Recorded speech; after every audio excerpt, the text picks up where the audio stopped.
Bunni and Daddi-o, the TV show. This video is about the 1 month follow-up of my retirement account. And we made some changes.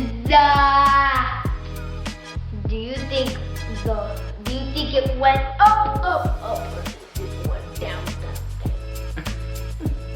So yeah, we've made some changes to our portfolio, and this video is about the 1 month follow-up. Today I'm gonna pull it over to my laptop and show you guys what changes we've made, talk about what a dividend is and how we plan on implementing that into her portfolio. And also I'm gonna share a platform that I've learned to like as I'm reading The Intelligent Investor again. So without further ado, I'm gonna roll it over to my laptop. Thanks. All right, here we are inside of Lani Bunni's retirement account. The new net account value is $2,155.09. This is an additional $500 in contributions since the last video. Some of you may have noticed that we have sold off our position in Roblox, and we did this just after earnings. We discussed some concerns that we may run into with the company, so we thought this would be the best time to go ahead and let it go for now and readjust and assess as time goes on. After selling Roblox, we ended up purchasing her some AT&T, which does pay a dividend quarterly, and we also purchased her some Google. And as you can see, bottom right here, that we purchased those 2 shares of Google today at $88.95. So we do still have some purchasing power, but with the way the market has been looking today, we just want to wait and just keep some purchasing power set aside for any events. We don't want to use everything she has at the moment, and then reassess as time goes on. Here we have her holdings broken down into sectors. These sectors include consumer discretionary, technology, telecommunication, finance, and her purchasing power or cash. So when it comes to consumer discretionaries, consider non-essential products and services, things that you don't need but absolutely want. On the opposite end of the spectrum are your consumer staples. These are more so the necessities of products and services. Currently in her holdings, the consumer discretionaries are Amazon, Disney, and Tesla. In the technology sector, that would be Meta and Google. In the telecommunications sector, that would be AT&T. And in the financial sector, that would be UWMC, which is currently the 2nd largest mortgage lender in the nation. Now, we do want to eventually shift this a little bit as the economic tides change, but we'll talk more about that later. So currently, of all of our holdings, 25.6% pays out a quarterly dividend. And we receive those dividends from AT&T as well as UWMC. We'll talk about that breakdown a little bit further in the video. So here you see the account sitting at $2,155.09, and that's an additional $500 in contributions since the last video. And over here it shows the previous video with the account sitting at $1,503.70. So I wanted to show Leilani the unrealized gains minus her monthly or weekly contributions. So what we did here was take the $2,155.09, subtract the $500 in contributions, and that gave us a total of $1,655.09. Now, if you put that in comparison to last month's $1,503.70, excuse me, that shows that we got a 10%, just over 10% gain month over month. Now I'm sure there's better ways to calculate that, but just for the sake of getting her active and showing her, that was a good way for me to break it down to her.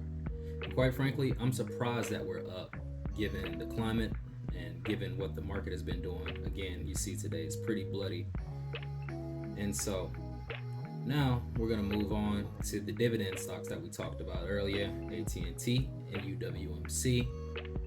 I'm going to give a breakdown and show what a dividend stock is, first off by starting with the definition of a dividend.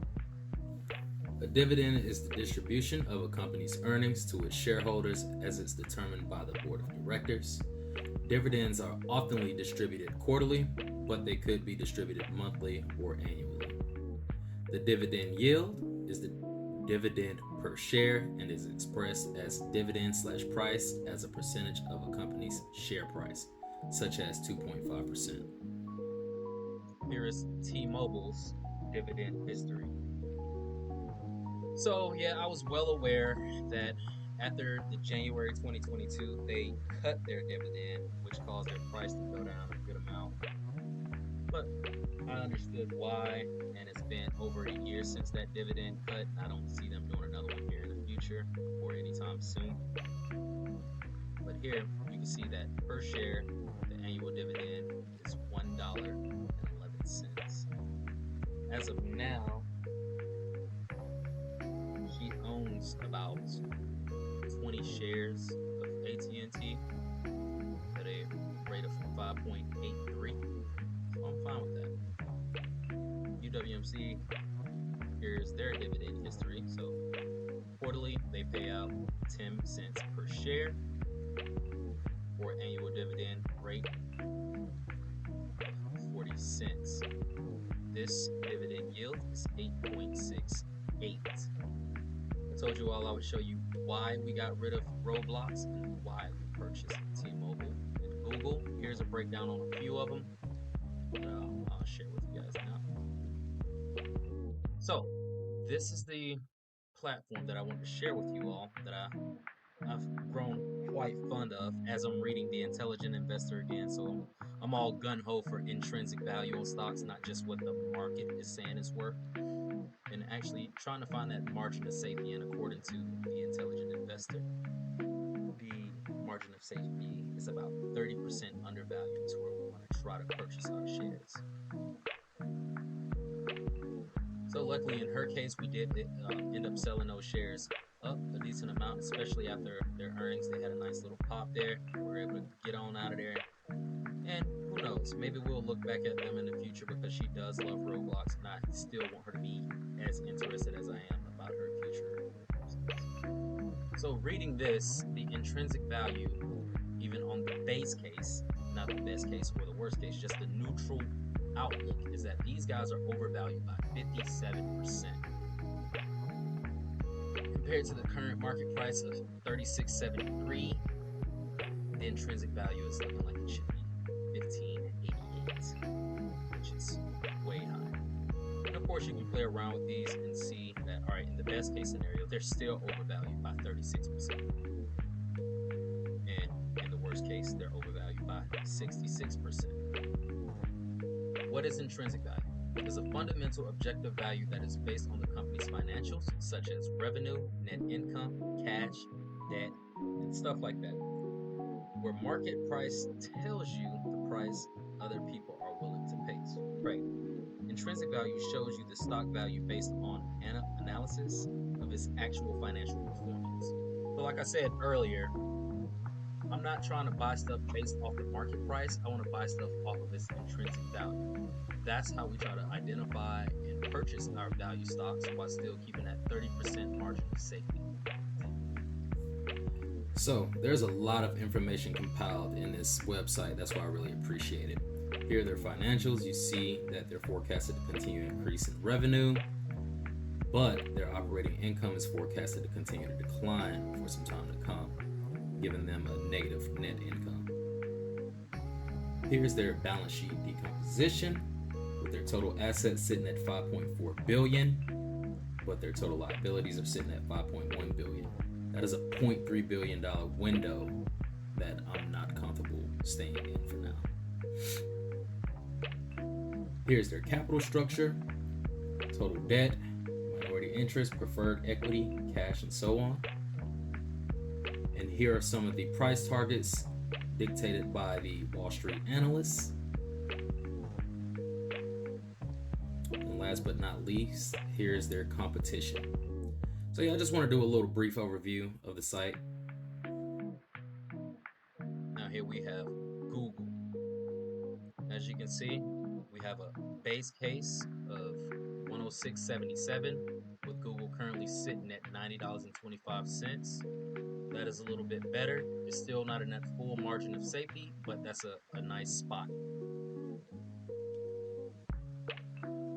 Best case, they're undervalued by 48%. Worst case, they're overvalued by 5%.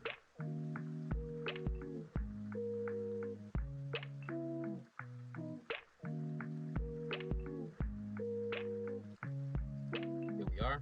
You see their profitability score is a 72, and their solvency score is an 82. You can always click on these reports to see it if you want to, but for the sake of keeping this video short and quick, we're just going to keep it moving. So, their forecast over the next year, revenue growth is, for the last year, is 10%. Operating income growth for the last year was down 5%, and net income growth of the last year was down 41%. This is something that really caught my eye with these guys. Their total assets, $365 billion, is 3 times their liabilities of $109 billion.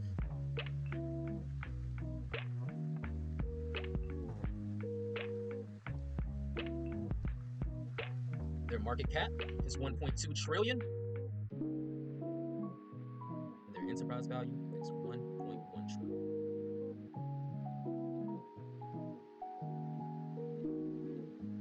All forecasts, even the lowest one has 4% upside, 43% upside, 97% upside.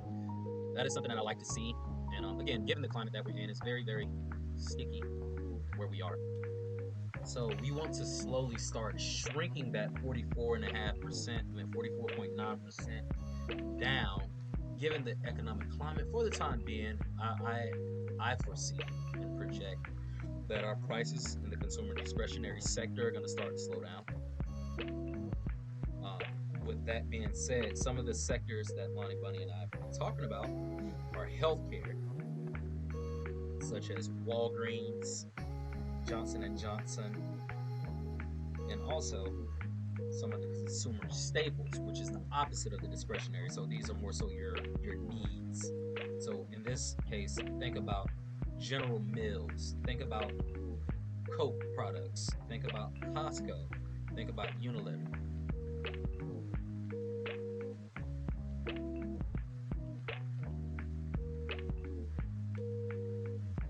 The NYSE stands for New York Stock Exchange, and we're going to look at Unilever.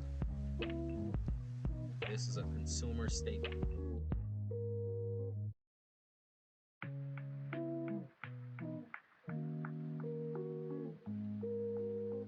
Look at there.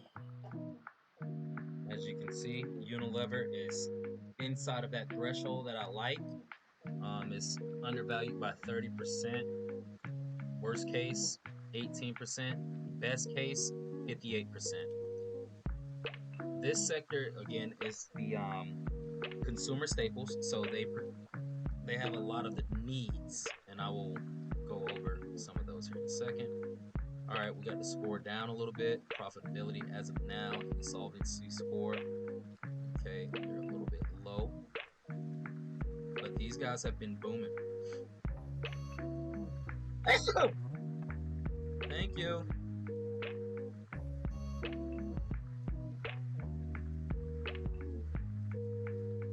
Their liabilities are very close to their assets, $77.8 billion, $58.8 billion. Yes.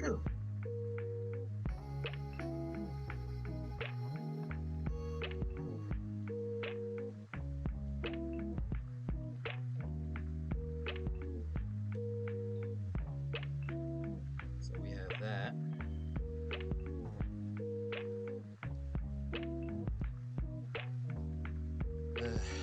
Lowest forecast, 16% down, average 7%, and highest 31%. And here we have some of the brands owned by Unilever, such as Ben & Jerry's, Axe, Dove, Degree, Magnum Ice Cream. You know, the list goes on, and there's a lot of popular brands that these guys own. So again, this is one of the consumer staples that we have our eyes on as we try to knock down some of the consumer discretionaries and roll into the consumer staples. We can chop this down by adding some consumer staples, increasing that finance sector. Again, I don't think we want to increase the finance sector as of yet, given the economic climate. Fed still expected to raise rates another 0.5%. So we'll see. And we'll keep playing it by ear, slowly playing the stuff that we appreciate, such as Google, such as Unilever. And once I broke down what Unilever was for, she really appreciated it. And there you have it. I went up 10%, but I'm sad we don't have Starbucks. But we made good buys, and I'm excited about it. Please